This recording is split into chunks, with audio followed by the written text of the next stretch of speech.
I never imagined the end of my marriage would come with death or betrayal. We had been together for 23 years, and in those years, I believed we built a life rooted in trust, in shared dreams, in quiet evenings by the fireplace, and loud Sunday mornings when the grandkids would visit. So when my husband Daniel passed away unexpectedly from a heart attack, I wasn't just grieving, I was completely shattered. My name is Margaret. I'm 58 years old. I've never thought of myself as fragile, but losing Daniel knocked the wind out of me in a way nothing else ever had. We met later in life. Both of us had been married before. We found each other after our own share of heartbreak, and I thought we had finally found peace. Or at least, that's what I told myself every time he looked at me with those calm, assuring eyes. The funeral was quiet. He had always said he didn't want a lot of fuss, just a few close family and friends. His daughter from his first marriage came with her kids, and so did Michael, his ex-wife's son, though not biologically his. Daniel helped raise Michael from the time he was little. Even after the divorce, they stayed in touch. I never questioned it. I thought it was just his way. Daniel had a big heart, or so I believed. After the service, I went home to an empty house that didn't feel like mine anymore. Everything looked the same, but something had shifted, like the soul of the place had gone with him. I was still trying to find a new routine, trying to figure out what my days were supposed to look like without him. That's when I got the call. It was from Daniel's lawyer. There was something about the will that needed to be discussed. I didn't think much of it, just assumed we'd go through the normal process. But when I sat in that polished office, across from a man in a tailored suit holding a folder that would rip apart everything I thought I knew, I could hardly breathe. Daniel left everything, every last penny, every account, every asset, to Michael. Not me, not our shared home, not even a portion set aside for me to live comfortably. Nothing. I blinked, convinced I had misheard. "I'm sorry, Mrs. Whitaker," the lawyer said, voice carefully measured. Mr. Whitaker made it clear in his final will and testament. He left his entire estate to Michael Owens. He also left a letter for you. A letter. As if a few words on a piece of paper could explain what felt like a knife in my chest.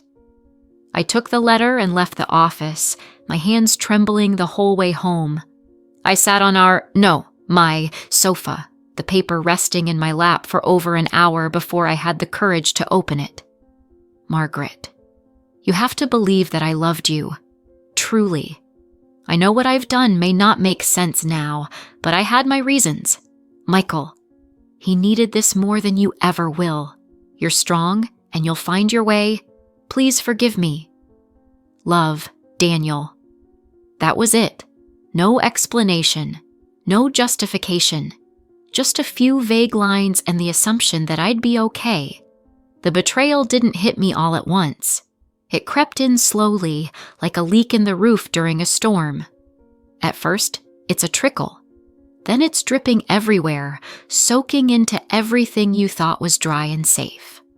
I cried that night, and the next, and the one after that.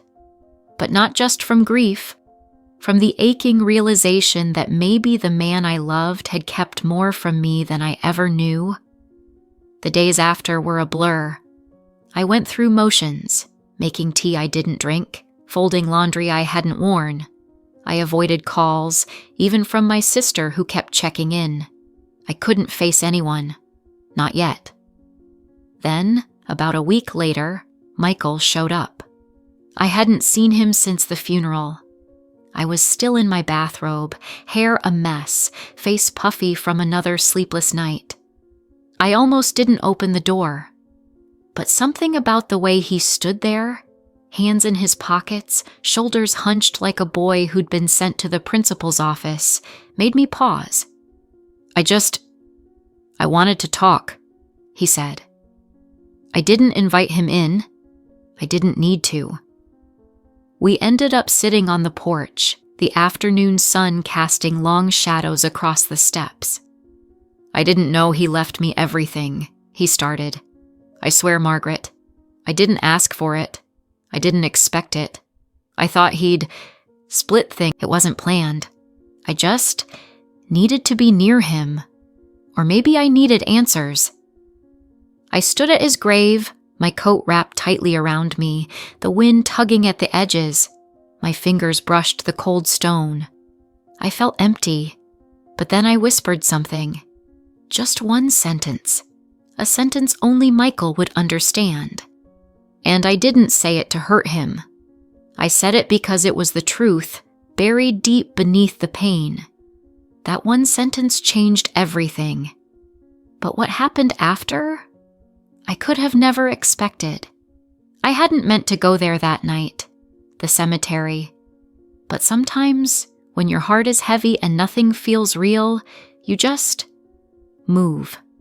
You walk or drive or sit in silence until your body takes you somewhere your mind can't yet explain. That's how I ended up standing in front of Daniel's grave, under the pale glow of the moon, clutching my coat against the cold. It was quiet. The kind of stillness that makes you feel like the world has stopped. I stood there staring at his name etched in stone, and for the first time since the funeral, I let myself say it out loud, not in anger, but in disbelief. You were never mine, were you? That's what I said. Just that. 6 words. I didn't even realize someone had heard me. The next morning, Michael showed up again. He didn't knock this time. He sat on the front steps, waiting like a man who had something heavy sitting on his chest. I watched him through the window, debating whether to pretend I wasn't home. But something in his stillness stopped me. I opened the door and stood silently. I heard what you said, he said quietly. I didn't deny it. I didn't owe anyone that. You were never mine, were you? He repeated. That's what you said. I nodded slowly, unsure what to expect. Michael's voice broke. I've wondered the same thing. My whole life, I asked myself if he really saw me as a son, or just someone he felt responsible for. After he and my mom split, he kept visiting. Holidays, birthdays, sometimes just random calls. But when he married you, he stopped coming around as much. I thought he'd chosen his new life, chosen you. There was something in his voice, a sadness I hadn't seen the first time. Not guilt, not defense, just longing. I used to wait by the window on Sundays hoping he'd stop by. I never told anyone that. We were quiet again. 2 people who loved the same man in completely different ways, and neither of us had the full version of him. I sat down beside him on the steps. The silence between us wasn't cold this time. It was shared, lived in. Michael, I said, he left you everything. And maybe he thought he was doing the right thing. But I don't understand how he thought I'd be okay. He rubbed his hands together like he didn't know what to do with them. He told me once, years ago, that he never thought you'd need help, that you were the kind of woman who always figured it out. That's what he admired most about you. I almost laughed. It wasn't funny, not really. But the idea that strength meant I didn't deserve safety or comfort, it stung more than I expected. Over the next few days, Michael kept showing up. Not to talk about the will, not to defend Daniel, just to be there. Sometimes we barely said anything. He'd sit across from me at the kitchen table, drink coffee, ask if I needed anything from the store. It was strange at first, like a shadow from Daniel's past had taken shape in my present. Then, one afternoon, I asked him the question that had been building inside me. Why did he do it? Really? Michael looked up from his mug. He told me a few months before he died. He was scared. scared I'd end up like my real father. That if he didn't give me something to hold on to, I'd fall apart after he was gone. I stared at him, but he left me nothing. He thought you'd be angry for a while, Michael said, but he believed you'd understand eventually. I didn't know what to say.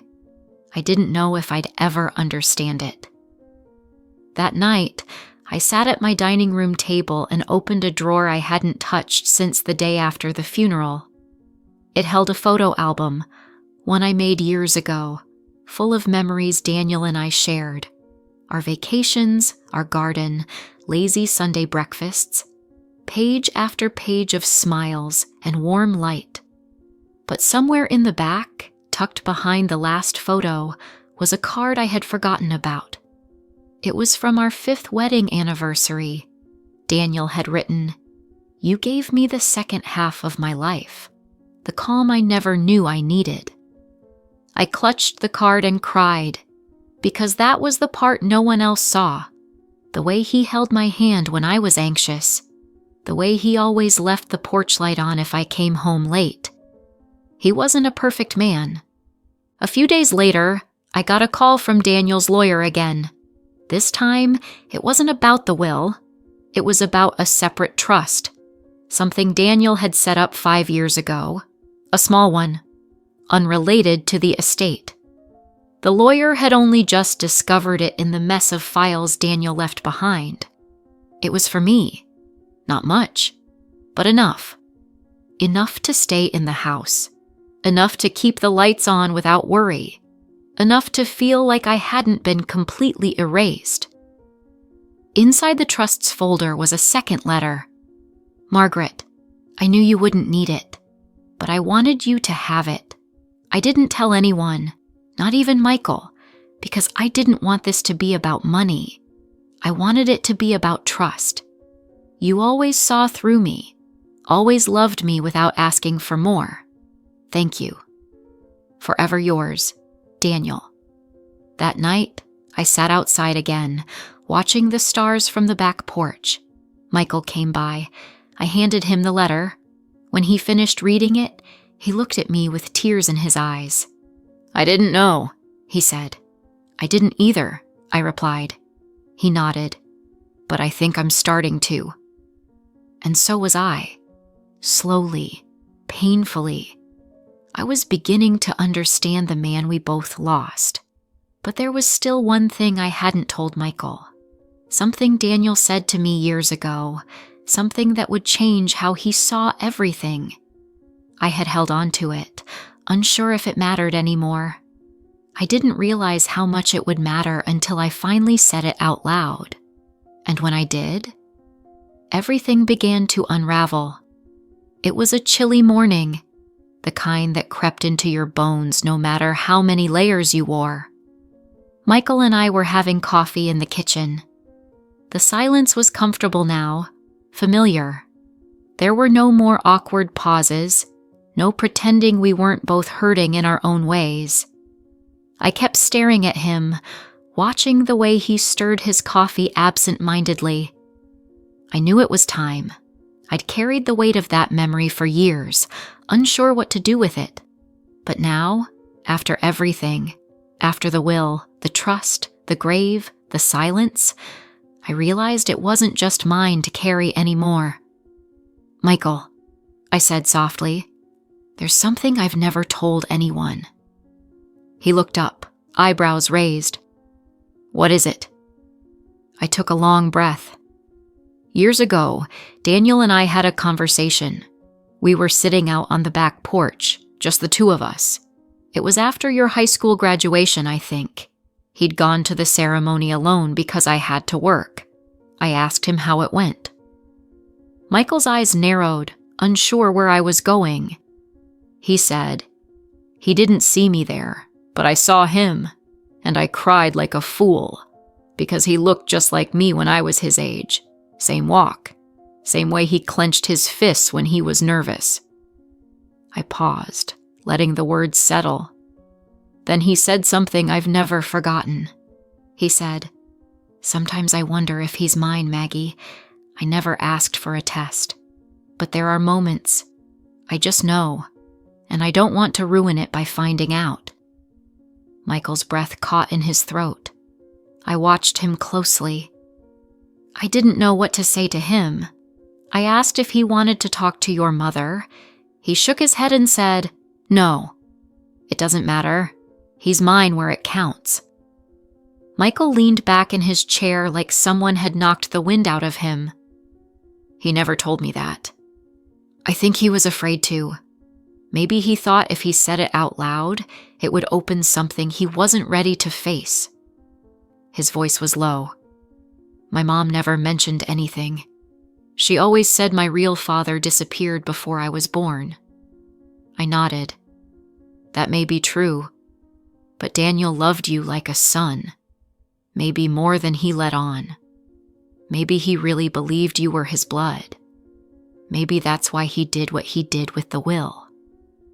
Michael stood up and walked to the window. I could see his shoulders rise and fall, his jaw clenched. All this time, I thought I was just the leftover from his old life. You weren't, I said. He carried you with him, even when you weren't here. He turned around, and for the first time, I saw something in his eyes I hadn't seen before. Not just grief or guilt, but confusion. The kind that comes when the foundation you thought your life stood on suddenly shifts. I don't know who I am anymore, he whispered. You're still Michael, I said gently. You're still the boy he showed up for every birthday, the man he left everything to. And maybe, just maybe, you were always his son, even if no one ever said it out loud. While he was gone, I kept going through Daniel's things, slowly this time, carefully, not out of anger, but from a place of quiet reflection.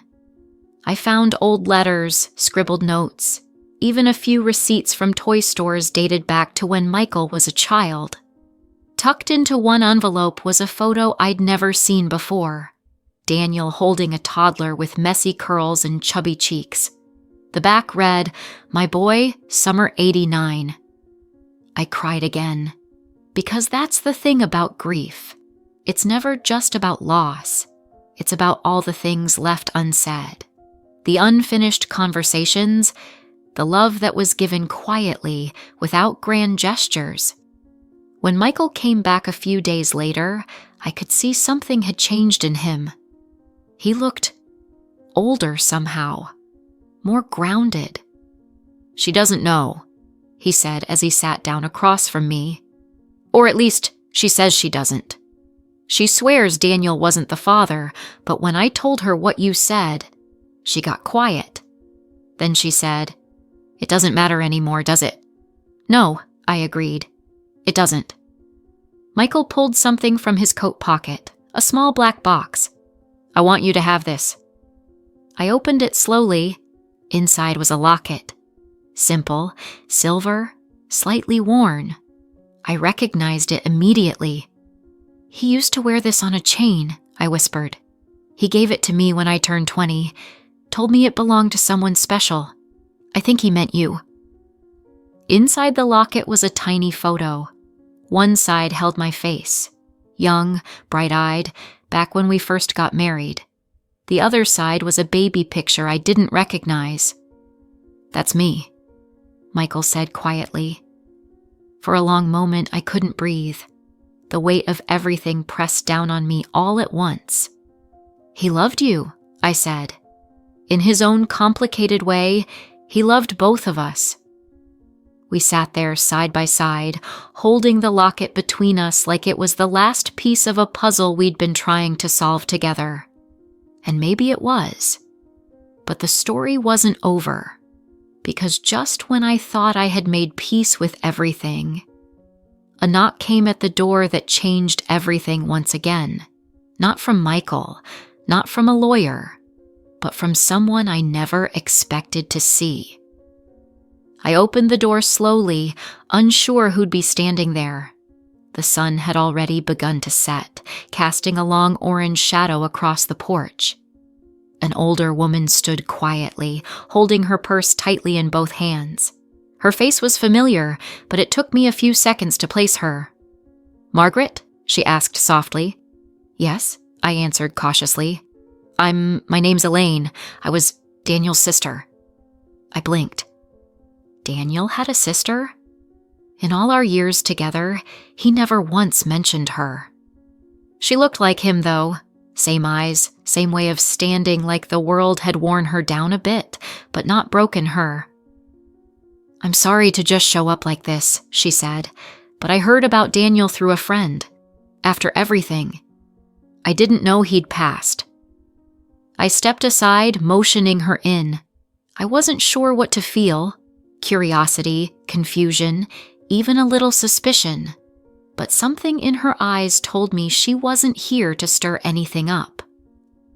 We sat in the living room, that old ticking clock marking time like it always had. She looked around quietly before speaking. "I know he and I hadn't spoken in years, but I came because there's something you need to know about Daniel, about the inheritance, about Michael." I felt my chest tighten again. "Years ago, Daniel reached out to me," she began, her voice trembling. "He told me he believed Michael was his biological son. He said he never did a DNA test, but he had no doubt in his heart. He wanted to do something big for him, something lasting. He asked me to help him set up the trust, anonymous, so that it wouldn't raise legal red flags. He didn't want Michael's mother to interfere." I stared at her, stunned. "So he really believed Michael was his son?" Elaine nodded. "Yes, and it tore him up inside that he couldn't be open about it. But he was scared. Scared he'd lose everything again. Scared Michael might reject him. So, he left everything he could to him in the end. He wanted Michael to have the future he never had himself." Tears stung my eyes as I listened. It was like all the whispers, all the doubts, all the unresolved questions finally settled into one painful truth. Daniel had lived a life of silent love, quiet sacrifice, and hidden pain. "I didn't come for anything," Elaine added. "I just wanted you to know that, and to thank you for taking care of him, for standing by him all those years." I reached over and took her hand. "Thank you for telling me. I think I needed to hear that more than I realized." After she left, I sat outside on the porch for a long time, watching the last light disappear. Michael joined me later, bringing 2 cups of tea. We didn't say much. We didn't need to. Over the next few weeks, life slowly settled into something resembling peace. Michael decided to stay in town for a while longer. He started volunteering at a local youth center. Said he wanted to be the kind of man Daniel would have been proud of. I told him Daniel already was. One afternoon, we visited the grave together. Michael placed a photo on the headstone, one of the 3 of us, taken years ago at some picnic I barely remembered. But the smiles were real. That mattered. I looked at the name carved into the stone, Daniel Joseph Parker. Beneath it, a simple line I'd chosen for him. He loved deeply, even when he couldn't say it. That was the truth of Daniel. He didn't always know how to love the right way, or in the open, but it was there, in the way he looked at Michael, in the quiet gifts, the unspoken trust, the locket he wore for decades.